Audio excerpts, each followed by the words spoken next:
Cette semaine, Rando Pays vous propose de découvrir la partie haute du cirque de Mafate en empruntant le sentier qui conduit du col des Bœufs jusqu'à Marla au pied du Taïbit. Pour votre santé, parcourez nos sentiers.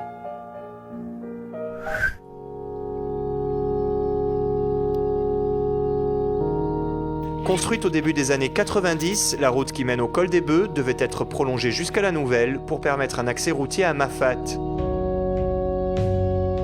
Un projet heureusement abandonné pour l'intégrité du cirque. Véritable port d'entrée de Mafate, le col des Bœufs a été taillé à la main par les habitants du cirque et l'ONF. C'est le deuxième point de passage en montagne le plus fréquenté de l'île, après le pas de Bellecombe, et pourtant, les aménagements font défaut. Un projet est en cours, avec notamment l'intégration des conteneurs dans le paysage et la mise en place de barrières de protection.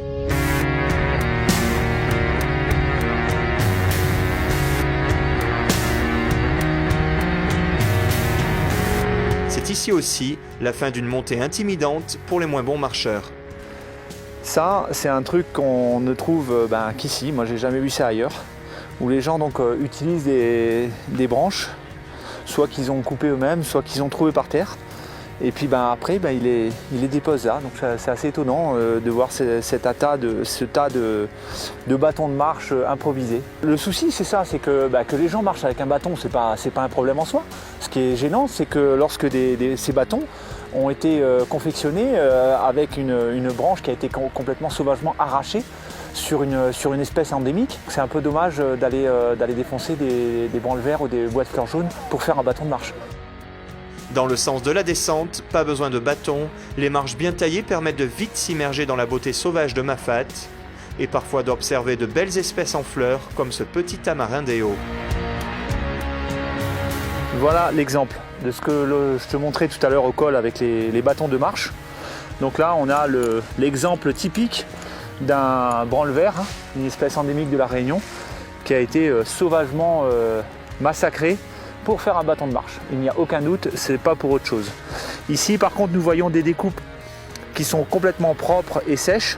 Ça, ce sont des découpes faites par l'ONF pour l'entretien du sentier.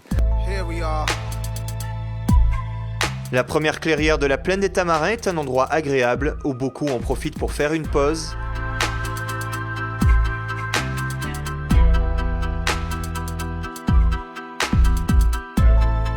C'est ici que les routes se séparent, l'une vers la Nouvelle, l'autre directement vers Marla.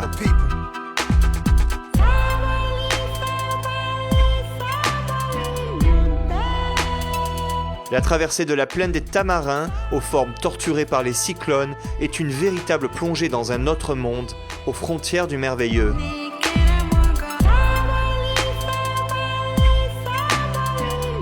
Plus terre à terre, les échelles à pâturage rappellent aussi que l'on peut croiser des bœufs semi-sauvages qui appartiennent aux habitants des îlettes, mais qui ne sont plus exploités.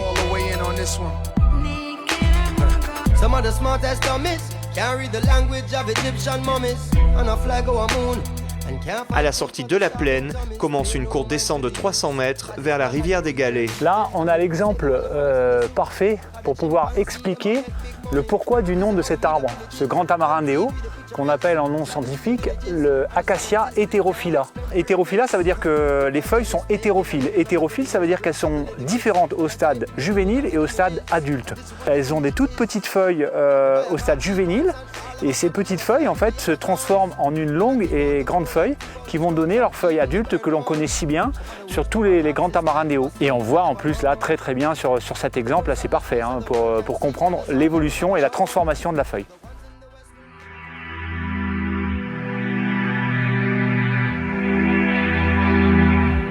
Il existe deux variantes pour traverser la rivière, celle de droite est plus longue mais permet de passer par la passerelle, un goût d'aventure.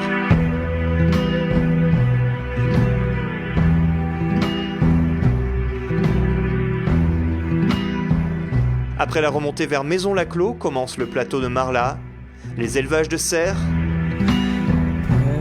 le passage devant l'église, puis l'arrivée au snack matérialise la fin de notre randonnée.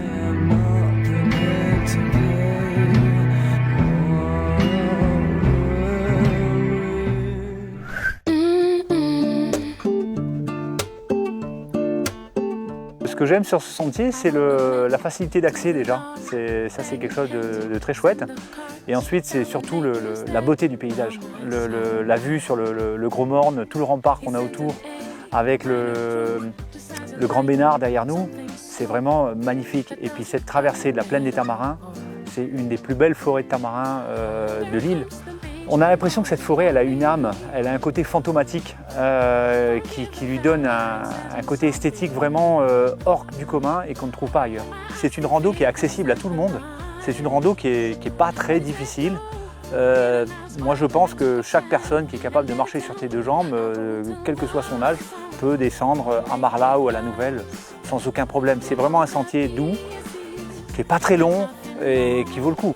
Ce qui me déplaît sur ce sentier, c'est que comme c'est un sentier qui est extrêmement fréquenté, on y retrouve en pourcentage un peu plus de personnes qui ont des mauvais gestes, qui vont peut-être laisser un peu de déchets au sol, notamment des déchets verts. Pourquoi on ne jette pas de déchets verts? Parce que ça va nourrir les rats. On a une grosse problématique de rats en forêt. Et ces rats, qu'est-ce qu'ils font? Ils s'attaquent directement aux oiseaux de forêt, aux oiseaux endémiques, qui sont des oiseaux tous menacés d'extinction. Jeter des déchets verts, ça les aide à proliférer et ça les nourrit, quoi. Donc forcément, on ne lutte pas contre le rat en jetant son déchet vert par terre.